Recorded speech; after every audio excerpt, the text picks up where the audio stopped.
Assalamualaikum warahmatullahi wabarakatuh. Dalam video kali ini saya akan melanjutkan sebuah kisah nyata yang berjudul Santet Sambar Nyawa. Sebelum saya lanjutkan ke ceritanya, silahkan ambil dulu tempat yang paling nyaman agar tidak terganggu oleh siapapun. Dan sebelum saya lanjutkan ke kisahnya, silahkan subscribe dulu karena gratis, tidak merugikan sama sekali. Dan tanpa basa-basi lagi, kita langsung saja ke ceritanya.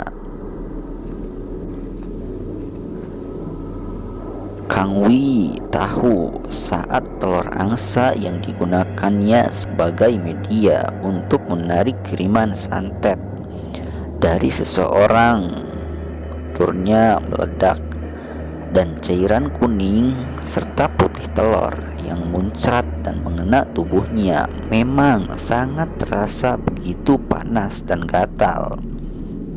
Hal ini menjadi bukti bahwasannya pengirim santet bukanlah orang sembarang orang, dan sudah dipastikan antara Kang Wi dan pengirim punya kemampuan yang sama, atau mungkin pengirim itu dari segi keilmuan berada jauh di atasnya. Hal seperti ini tentu saja sedikit banyak membuatnya merasa khawatir dan cemas untuk keselamatan keluarga Irwan, bahwa jiwa Kang Wi sendiri tengah terancam. Kang Wi langsung meminta Irwan untuk membawa semua keluarganya ke dalam kamar. Dan dengan cepat Kang Wi membentengi keluarga Irwan dengan 4 asma, yaitu asma kurung. Tangan dan kaki juga sebelah wajahnya mulai terlihat memerah dengan rasa gatal yang luar biasa. Kang Wi mencoba melawan rasa gatal dan rasa panas dengan menyatukan hati dan pikiran. Mulutnya berucap dalam sholawat Jibril dan hatinya menyebut asma Allah. Saat kedua matanya terpejam, satu cahaya terang benderang seakan membuka jalan menyingkirkan kegelapan. Dan sangat jelas di hadapannya sepasang suami istri tengah duduk sambil memutar-mutarkan satu boneka yang terbuat dari batang, dan tengah mengasapi boneka itu di atas dupa bara api yang merah membara. Sepasang suami istri yang sudah tidak muda lagi saling pandang dan tertawa berbarengan. Hahaha, wani-wani ngusik aing di podaran sia, sok keluarkeun kabeh ilmu penemu sia, soal mundur aing satunjang beas. Berani ngusik aku bunuh kamu. Keluarkan semua ilmumu, tidak akan mundur meski satu jengkal. Cahaya terang itu redup dan Kang Wi segera membuka mata, lalu menarik napas secara perlahan dan menyimpannya dalam perut. Kemudian dihembuskan sambil mengucap, "Ya Jabbar, hanya Tuhan yang Maha Perkasa."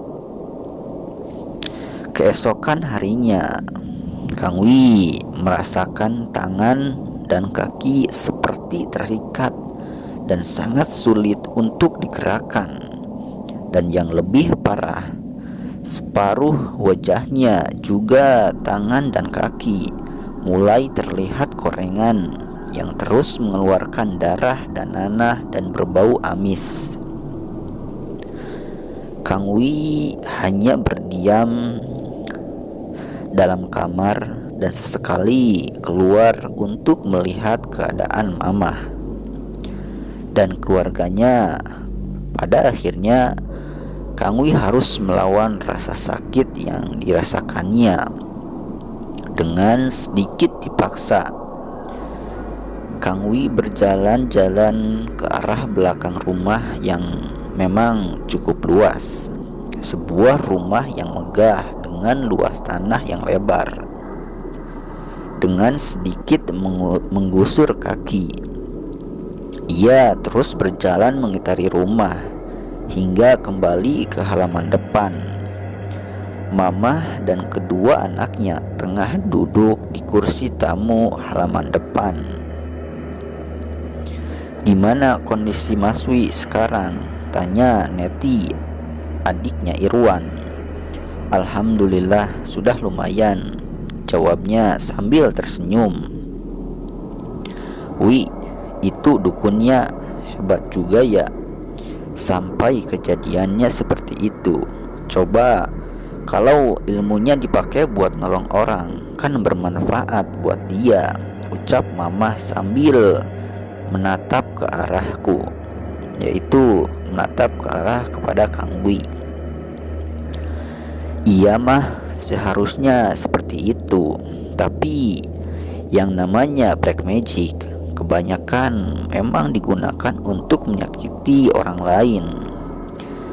Menurut sepengetahuan Kang Wi, kalau ilmu santetnya gak dipakai untuk nyantet orang, maka yang punya ilmu santet itu akan termakan oleh santetnya sendiri," jawab Kang Wi kepada Mama.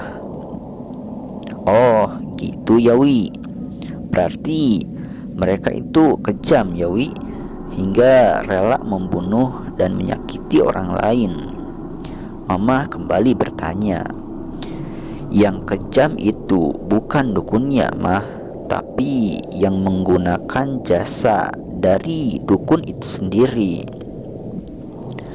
Dukun itu tidak akan ilmunya kalau tidak ada yang minta jasanya. Mama sendiri bisa mengalami hal seperti ini.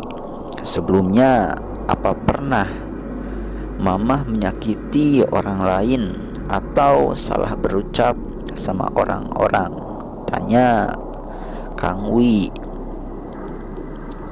"Perasaan Mama gak pernah menyakiti orang lain Wi, atau salah berucap sama orang. Mama juga gak tahu kenapa semua ini terjadi sama keluarga Mama. Atau mungkin anak-anak yang punya masalah sama orang lain Wi," jawab Mama kepada Kang Wi. Aku berusaha untuk mencari tahu latar belakang hingga sejenis santet tingkat tinggi bisa menyerang keluarga Mama, dan Kang Wi sama sekali tidak dapat mengetahui dari mana asal sepasang suami istri yang jadi dukun santet sakti mandraguna.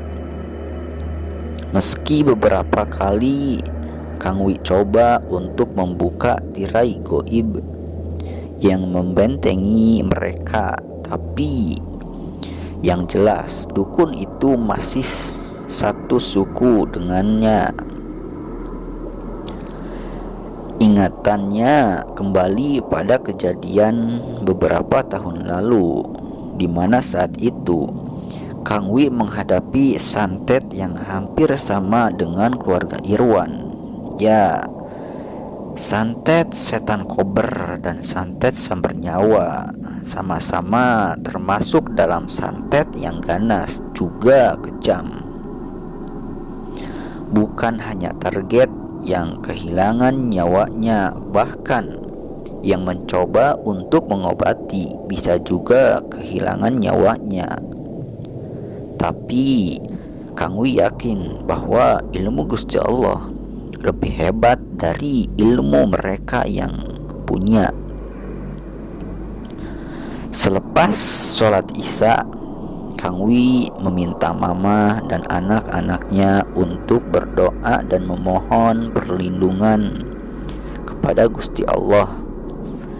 Kang Wi cepat-cepat mengunci diri dalam kamar dan kembali menelusuri relung batin, hanyut dan larut dalam kemahabesaran Tuhan Sang Pencipta.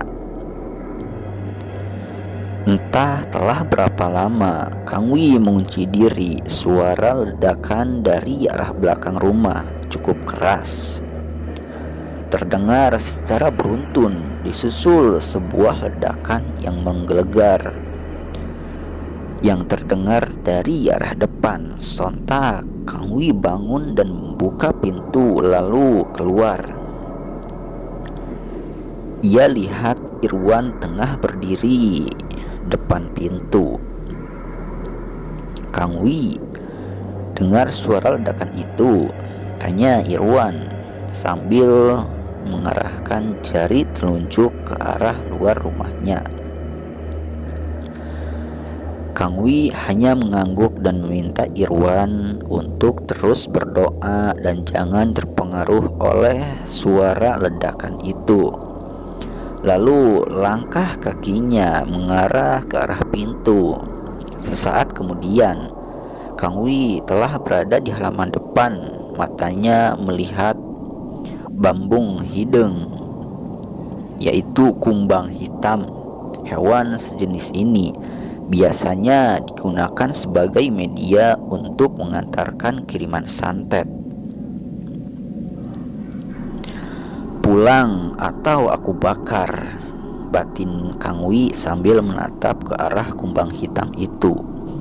Kumbang hitam itu terus berjalan dan merayap mendekati ke arah Kang Wi. Sekali lagi, pulang atau aku bakar, ucap batin Kang Wi kepada kumbang hitam itu.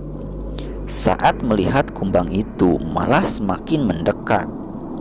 Dan di saat semakin dekat, dengan cepat Kang Wi mengangkat kaki lalu menginjak kumbang hitam hingga hancur.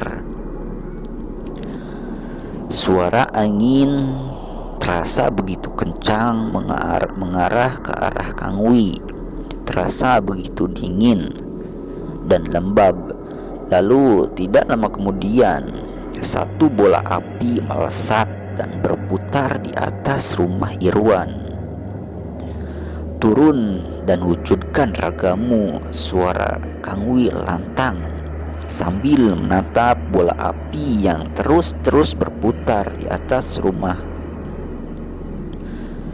Tak lama kemudian, kembali satu bola api melesat dengan ukuran yang lebih besar. Bagus sekalian, dua-duanya turun. Batin Kang Wi disusul dengan merapal doa-doa.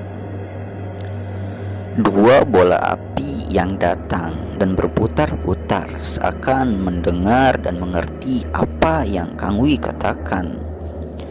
Dan selanjutnya dua bola api itu terbang menjauhi diri Kang Wi yang tengah merapal jampe mantra.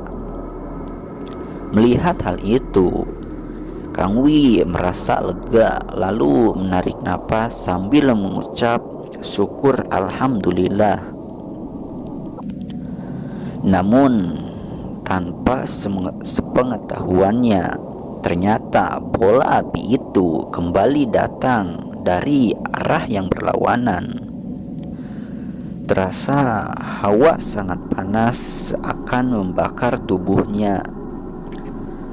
Kang Wi sontak terperanjat tatkala dua bola api semakin dekat dan siap menghantam tubuhnya dari arah depan dan belakang. Kali ini Kang Wi sudah tidak ada kesempatan untuk merapal mantra perisai diri ataupun menahan gempuran yang datang dari arah berlawanan. Ya Rob, batinnya Kang Wi. Dar, terdengar suara dentuman yang sangat keras saat dua bola api beradu dan kembali menyatu menjadi bola api yang begitu besar dan kembali menyambar ke arahnya yang tengah terbaring tak berdaya. Mantog ya, pulang kamu, cetus satu suara. Ya, sebuah suara yang tidak asing di telinganya Kang Wi. Dan saat sudut bola matanya terbuka, tampak seorang kakek tua dengan rambutnya yang panjang dan berkibar, serta dua telapak tangannya yang diarahkan kepada bola api yang siap menyambarnya, yang tengah terbaring tak berdaya. Lalu bola api itu kembali melesat ke arah timur. Maneh mahwi ulah sok ngarasa bisa jeung mampu. Di luhur langit aya langit, maneh teu ngaragap diri. Kondisi maneh sorangan ayeuna di teluh batur. Ngadon erek ngubaran batur. Cagerkeun heula diri maneh. Kakara nulung batur, ieu mah awak sorangan oge teu cager. Suara sarua we jeung nyorogkeun nyawa wi. Kamu itu wi, jangan merasa bisa dan mampu. Ingat, di atas langit ada langit. Kamu itu tidak introspeksi diri dan melihat kondisimu sendiri. Kamu sendiri kena teluh orang lain, malah mau mengobatin orang. Sembuhkan dulu badanmu, baru bantu orang lain. Badan sendiri belum sehat, malah mau melawan santet. Sama saja dengan mengantar nyawa. Ucap sosok kakek tua dengan rambut yang panjang dan riap-riapan tertiup angin, sambil mengelus-ngelus jenggotnya yang panjang melebihi dada. Kang Wi hanya menunduk dan mengangguk, sedikit pun tidak punya keberanian untuk menatap sorot matanya. Mbah Jambrong menyelamatkan nyawa Kang Wi sesaat sebelum dua bola api menghantam tubuhnya. Sosok berkelebat dan menarik tangannya hingga Kang Wi selamat dari serangan teluh atau santet sambar nyawa.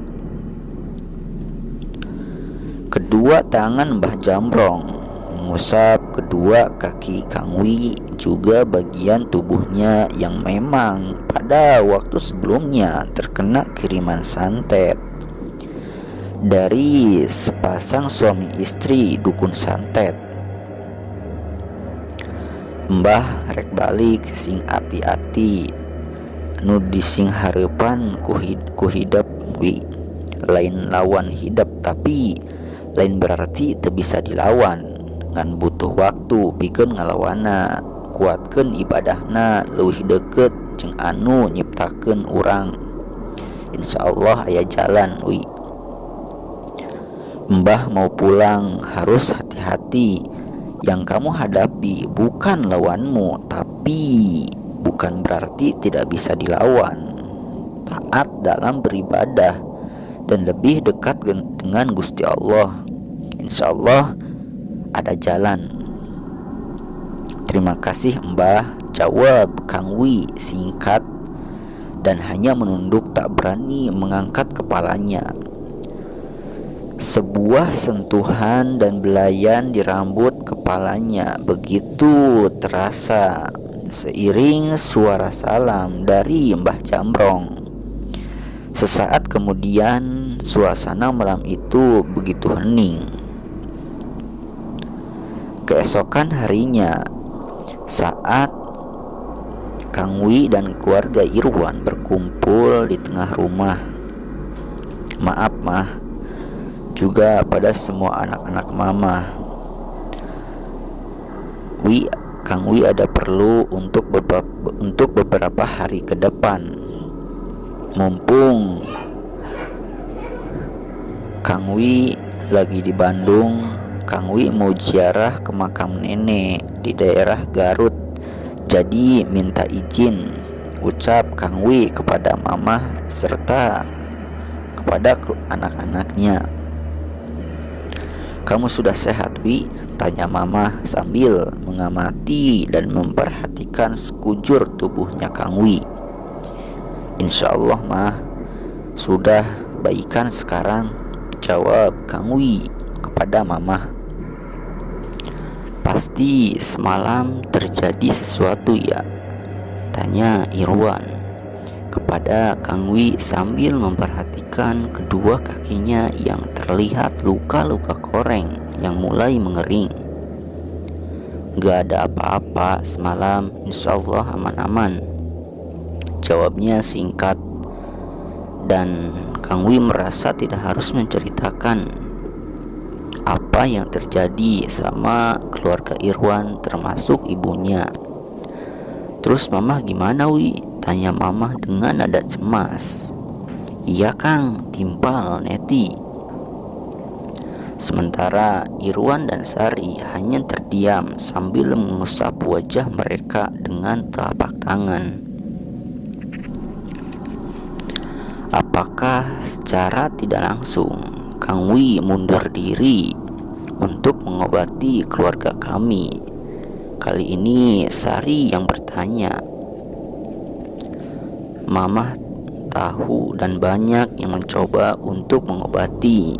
Pada akhirnya semua terhenti di tengah jalan karena santet ini sangat kuat. Mama tidak bisa memaksamu Wi, imbuh Mama kepada Kang Wi.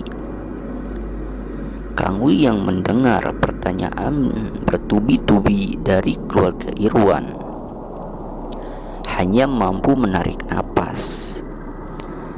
Kang Wi pun sadar bahwa teluh sambar nyawa atau santet sambar nyawa ini sangat sulit untuk dipatahkan atau untuk menangkalnya. Dan Kang Wi sendiri menerima sebuah akibat dari keberaniannya untuk melawan santet itu.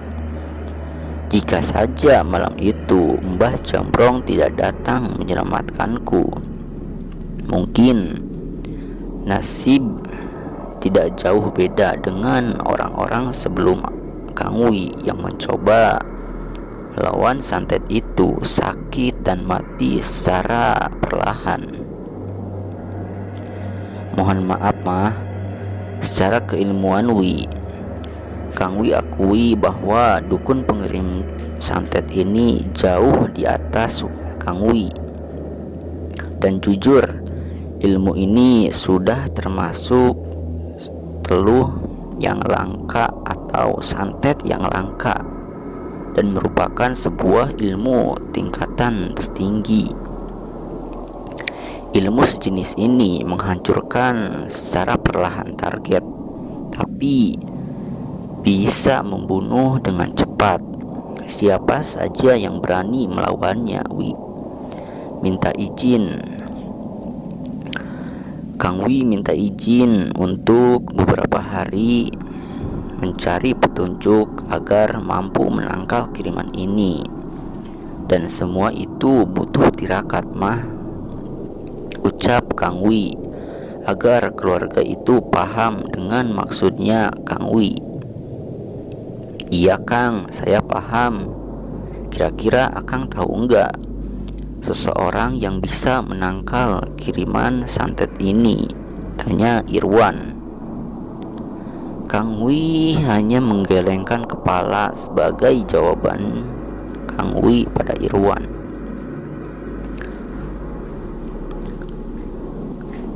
Kang Wi kembali menuang kopi panas dalam piring kecil. Lalu cairan hitam itu melewati tenggorokan disusul nyala api yang membakar ujung rokok. Dan lama kemudian asap mengepul. Tatapan matanya menerawang langit-langit rumah yang cukup besar. Sehabis ngopi, Akang mau langsung ke Garut atau kemana? Tanya Irwan.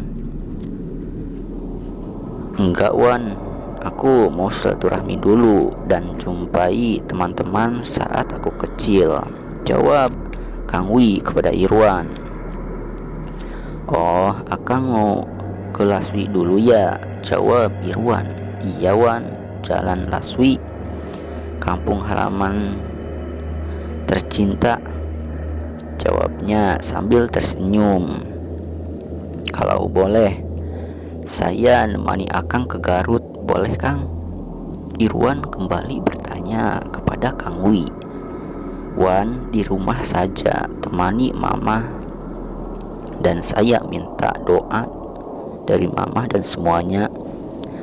Semoga Allah memberikan kemudahan dalam segala urusan-urusan, ucap Kang Wi sambil menyalami Mama dan anak-anaknya. Tepat di ujung perlintasan rel kereta api di Jalan Lingkar Selatan, Kang Wi turun dan menyalami Irwan yang mengantarnya. Setelah mobil Irwan tidak terlihat,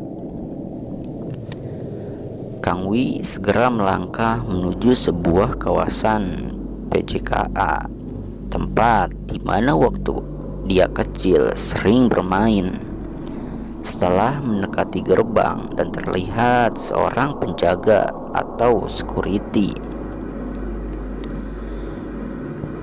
Kang Wi mendekatinya dan terlibat perbincangan dengan penjaga itu. Pada akhirnya Kang Wi dan penjaga itu saling berpelukan. Security itu dulu adalah salah satu kawan main saat kecil. Tanpa bertele-tele, akhirnya Mul mengantarnya ke arah makam keramat Mbah Jambrong. Semenjak Kang Wi tidak tinggal di Bandung, makam itu tidak ada yang merawat dan cenderung sudah dilupakan. Apalagi lahan-lahan kosong sekarang sudah banyak dibangun mes buat karyawan PJKA. Aku tahu persis di mana letak makam keramat itu karena cukup lama merawatnya. Kang Wi duduk bersila dan membaca beberapa doa di makam keramat Mbah Jambrong. Lalu pikiran dan hatinya menyatu dalam asma Gusti Allah. Kang Wi seakan tengah duduk di hadapan seorang kakek tua berambut panjang, juga jenggotnya yang mencapai pusar. Banyak petuah-petuah dan wejangan dari sosok kakek tua yang biasa Kang Wi panggil Mbah Jambrong, dan salah satu pesan yang diingatnya adalah lamun maneh rek ubaran omat ulah poho puasa Senin Kemis, lain maneh wungkul tapi jang keluarga anu rek diubaran. Kalau kamu mau mengobati, jangan lupa puasa Senin Kamis. Bukan kamu saja, tapi keluarga yang sakit juga harus berpuasa. Setelah semua selesai, Kang Wi segera menuju terminal dan mengarah ke kota Garut dan terus ke arah Garut Selatan yang berdekatan dengan hutan Sancang. Hingga sampailah di sebuah rumah panggung tanpa ada penghuni karena bibinya ada rumah sendiri. Jadi rumah nenek dibiarkan kosong begitu saja, tapi tetap dirawat oleh bibi. Kang Wi segera merebahkan diri beralaskan tikar. Semua perabotan masih seperti dulu. Matanya menerawang langit-langit hingga tak terasa ia pun tertidur di rumah panggung yang menyimpan sejuta kenangan. Hudang jang incu enin cokot cai kahirupan di leuweung Sancang 7. Tah ku eta ubarna. Suara nenek membangunkan Kang Wi begitu sangat jelas terdengar. Bangun wi, cucu nenek, ambil air kehidupan yang ada di hutan Sancang Tujuh. Itulah obatnya. Untuk ceritanya segini dulu. Nanti kisahnya saya lanjutkan insya Allah besok. Cerita ini masih ada kelanjutannya, jadi saya lanjutkan besok ya, insya Allah besok saya lanjutkan ceritanya. Dan silahkan subscribe dulu supaya saya bersemangat untuk menguploadnya. Dan jangan lupa juga nyalakan tombol loncengnya agar tidak ketinggalan video-video terbarunya dari channel ini. Dan apabila ada perkataan-perkataan dari saya yang kurang enak didengar, mohon maaf sekali, untuk dimaafkan oleh teman-teman. Dan saya mohon minta kepada teman-teman untuk doa dan dukungannya supaya channel ini bisa berkembang dan sukses. Amin ya robbal alamin. Sekian dari saya. Wassalamualaikum warahmatullahi wabarakatuh.